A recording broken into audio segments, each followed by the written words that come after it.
Comment doit se comporter un homme qui est à la recherche de considération, à la recherche d'honneur, de kavod, à la recherche d'un rang social meilleur, lorsque cet homme est imprégné de émouna. Il est vrai que tout homme a besoin d'encouragement, de considération, de se sentir honoré auprès de sa famille, auprès de ses amis, auprès de ses relations professionnelles.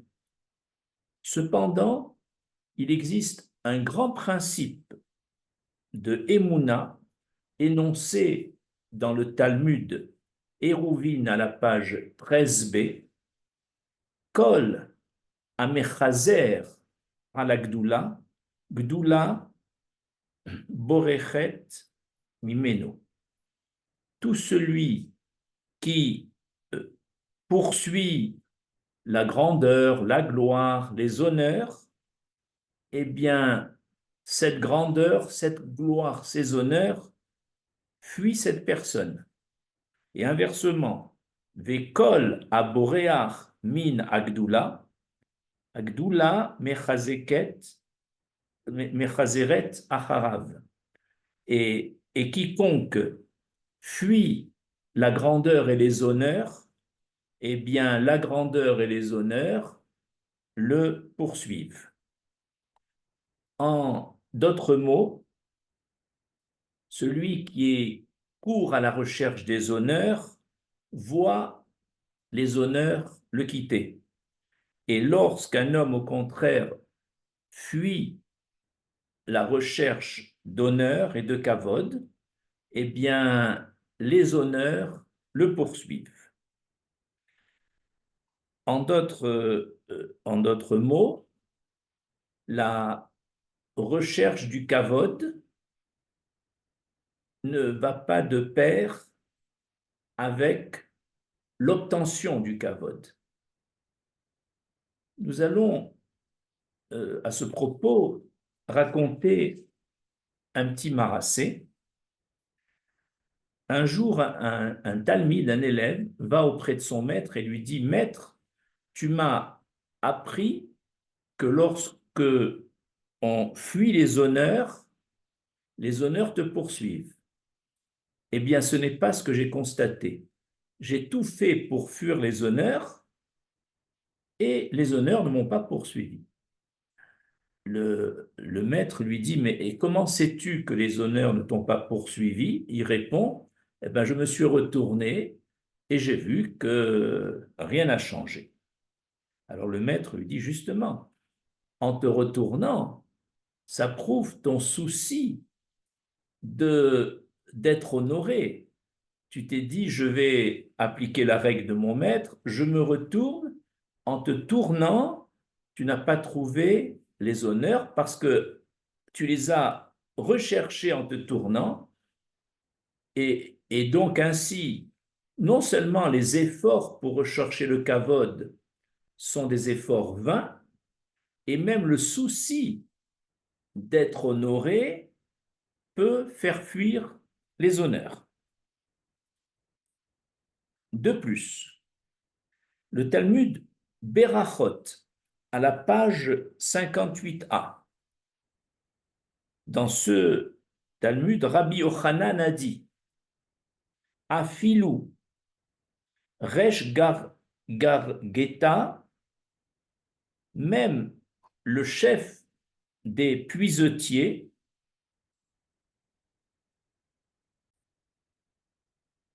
Minashamaim Manoulé, c'est depuis le ciel qu'il a reçu ce titre honorifique relatif de chef des puisetiers. C'est-à-dire que même dans une corporation qui n'est pas, dont le métier n'est pas tellement honorifique, parce que les puisetiers, ce sont ceux qui creusent la terre pour rechercher de l'eau, comme on dirait aujourd'hui le chef des balayeurs, bien qu'il ait un un rôle honorifique en tant que chef, mais relatif, eh bien, ce titre-là, ce ne sont pas le fruit des efforts de cet homme, c'est le ciel, comme dit Rabbi Yochanan, c'est le ciel qui lui a donné ce titre honorifique relatif. Alors, à plus forte raison, lorsqu'un homme est doté sur le plan social d'un poste honorifique réel, il faut qu'il soit conscient que c'est l'Éternel qui lui a donné ce poste honorifique. Et donc cet homme, s'il recherche encore plus d'honneur, non seulement cette recherche est vaine, elle ne servira à rien, mais même il risquerait de perdre les honneurs que l'Éternel lui a confiés jusqu'à présent. Là, de plus, la recherche de kavod est suscitée par le mauvais penchant, le Yetzer Hara.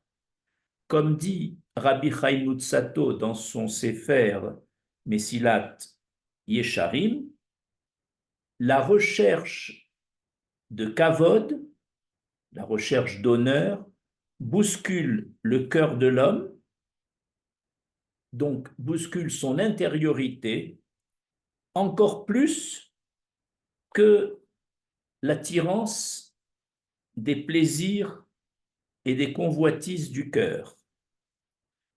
L'homme sait parfaitement que la recherche effrénée d'honneur est indigne.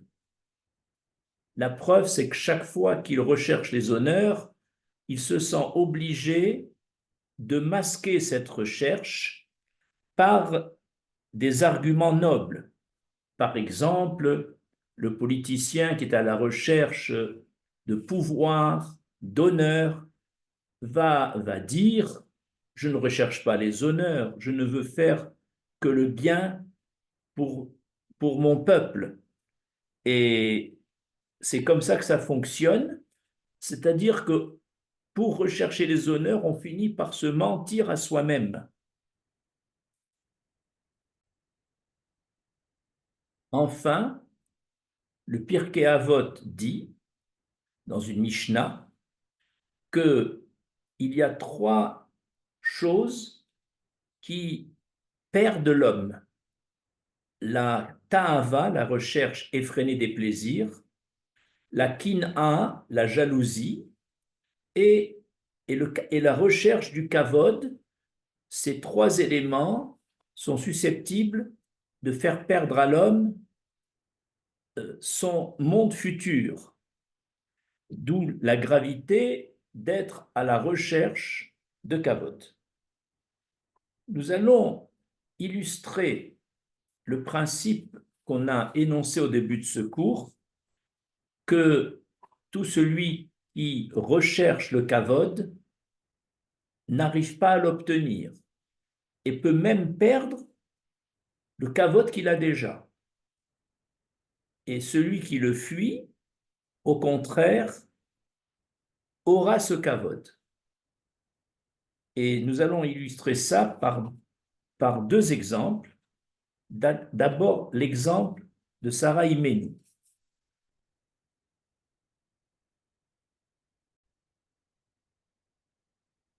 Après l'ordre de l'Ech Lecha, Sarah est arrivée avec son époux Abraham et avec son neveu Lot en terre d'Israël, et Sarah avait 75 ans. Et en venant d'Égypte, elle a emmené avec elle la princesse égyptienne Agar, qui a préféré être maîtresse, être servante auprès de Sarah plutôt que d'être princesse en Égypte. Et au bout de 10 ans, n'ayant pas d'enfant, elle a décidé d'utiliser Agar comme mère pondeuse. Pour quelle raison? C'est que Sarah a manqué euh, un peu de Emouna, et alors qu'Abraham avait reçu la bénédiction d'avoir un enfant, elle pensait, Sarah, que ça ne serait pas d'elle. Donc, elle a manqué un peu de confiance en Hachem et, et aussi un peu de patience. Elle n'a pas attendu son moment. Et elle a donc demandé à Abraham d'épouser Agar. Dans quel but? C'était pour rehausser son prestige. Elle se dit, Agar aura un enfant, et comme je suis la maîtresse de Agar, c'est moi qui gérerai cet enfant, et je serai honorée par mon titre de mère adoptive, et ainsi, d'ailleurs, comme le dit le texte dans le Sefer Bereshit, au chapitre 16, verset 3, Sarah dit, Oulam ibane mimena. Peut-être par elle aurais-je un enfant. L'intention de Sarah était donc de rehausser son prestige par cet enfant qu'elle espérait élever elle-même. Et voilà que dès que Abraham a épousé Agar et que Agar a conçu un enfant, ce sera Ishmaël, le texte dit Vatekal Gevirta Be Behenea. Aux yeux d'Agar, sa maîtresse Sarah a été dépréciée, méprisée. Pourquoi? Parce que Agar s'est dit, je suis autant l'épouse d'Abraham que Sarah est l'épouse d'Abraham. Donc nous sommes à égalité sur ce plan. De plus, j'ai un enfant qu'elle n'a pas. Donc Agar s'est sentie tout d'un coup supérieure à Sarah.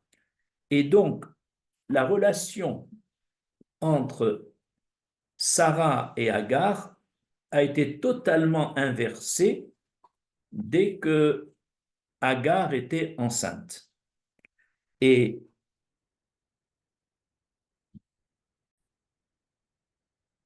ainsi Sarah, qui au départ était déjà une femme honorée en tant qu'épouse du Gadol Hador, du grand de la génération Abraham, en tant que maîtresse de la princesse égyptienne Agar, mais cela ne lui a pas suffi. Elle a voulu, à travers l'enfant qu'elle désirait, avoir encore plus de prestige et plus de considération. Et le résultat, c'est que non seulement le fils d'Agar, Ishmaël, elle n'a pas pu l'adopter parce que sa mère l'a gardé sans le laisser à Sarah. Et de plus, Sarah, qui était la maîtresse d'Agar, a perdu sa dignité auprès de Agar, qui l'a méprisée. Et donc, finalement, ce que voulait Sarah ne s'est pas réalisé. Et en plus, elle a perdu des honneurs qu'elle avait jusqu'à présent. Puis Sarah continue devant l'attitude d'Agar pour bien montrer que elle demeure la maîtresse d'Agar. Elle a humilié, elle a opprimé Agar, comme le dit le texte. Et, et plus Sarah opprimait Agar, et plus aux yeux d'Agar, Sarah était dépréciée. Et jusqu'à ce que, lorsque elle a eu ensuite, miraculeusement, son fils Yitzhak, je parle de Sarah, avec Abraham, lorsque Yitzhak a eu l'âge du chinour, l'âge d'être éduqué, à l'âge de 4 ans, elle a décidé de renvoyer et Agar et Ishmaël. Et ce renvoi nous a coûté l'hostilité des Ismaélites, descendants d'Agar, envers les béné Israël, descendants de Sarah. Sarah a fait donc 2 erreurs, celle d'avoir donné Agar à Abraham et celle d'avoir voulu retrouver son honneur auprès de Agar en l'humiliant.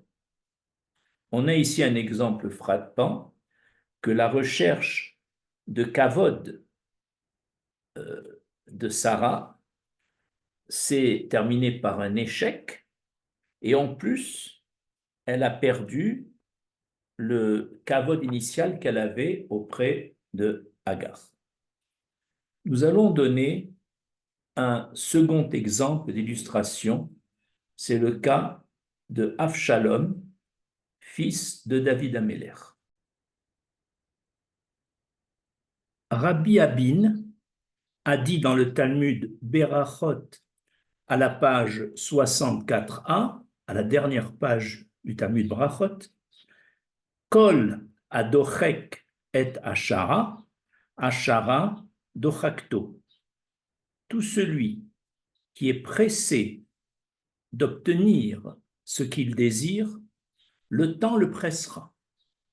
Et comme exemple d'application de ce principe, nous allons analyser ce qui est arrivé à Avshalom.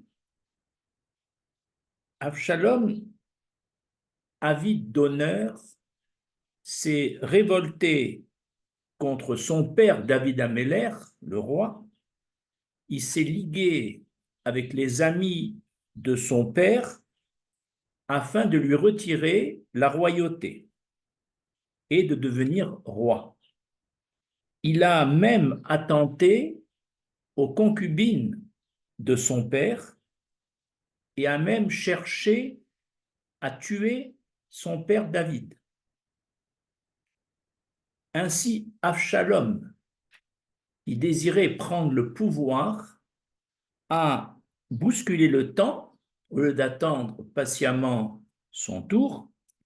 Et non seulement le résultat, il n'a pas pu retirer leur royauté à son père, mais de plus, il a perdu la vie prématurément.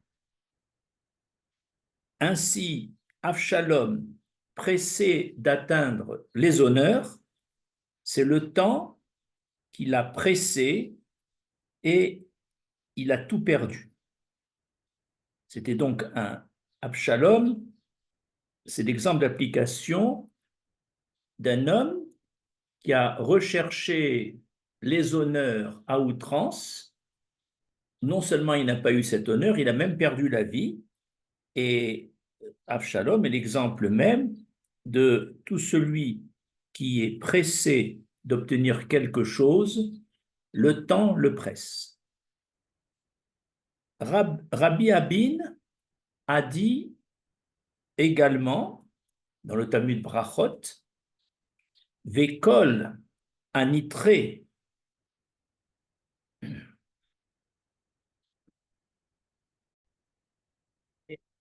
ashara, ashara ashara anidachet mipanav. Tout celui qui sait attendre, qui sait prendre son temps pour obtenir quelque chose, le temps travaillera pour lui. Et comme exemple d'application, le Talmud donne l'exemple des 2 sages, Rava et Rav Yosef. Les 2 grands sages, Rabba et Rav Yosef, furent pressentis pour devenir chefs de l'Académie de Torah, c'est-à-dire Rosh HaYeshiva. Et les deux avaient des qualités différentes. Rabbah n'était pas un érudit, mais il avait un sens de la réflexion, c'était un penseur.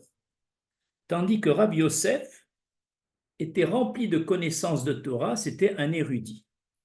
On a envoyé demander aux sages de la terre d'Israël quel est celui qui remplirait le mieux sa fonction, l'érudit ou le penseur. Et la réponse a été, c'est l'érudit qui devrait le mieux occuper la fonction de chef d'académie parce que le monde dépend de la connaissance de la Torah.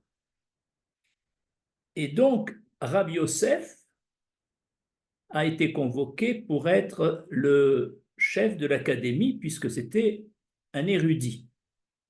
Mais il refusa parce qu'il avait su par un devin qu'il ne pourrait être Rosh Yeshiva que durant 2 ans et demi et ensuite il perdrait la vie.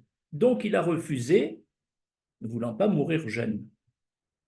C'est donc Rabbin, le penseur, l'homme de réflexion, qui a, qu'on appelle dans la Torah, Roker Harim, contrairement à Rav Yosef, l'érudit qu'on appelle Sinaï.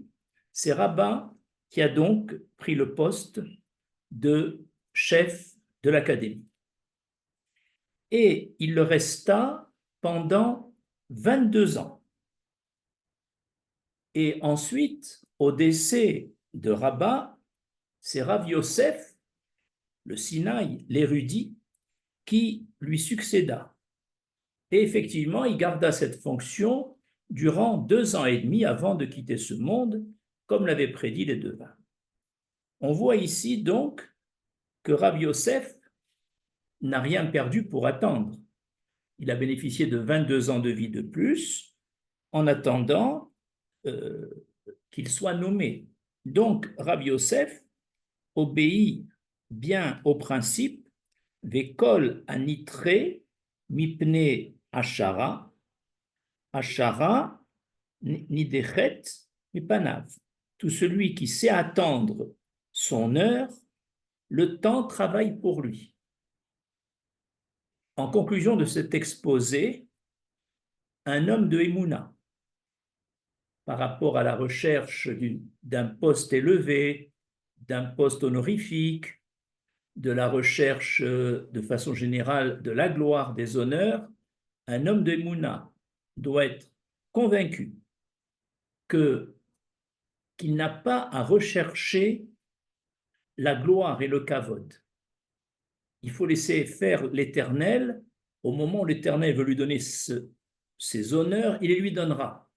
Mais si c'est lui qui cherche à les obtenir, non seulement il n'obtiendra pas par ses efforts la gloire escomptée, mais même il perdra les honneurs qu'il possède maintenant. Et de plus, il ne faut jamais se précipiter pour obtenir quelque chose, il faut laisser le temps faire, le temps travaille pour ceux qui savent attendre patiemment. Je vous remercie.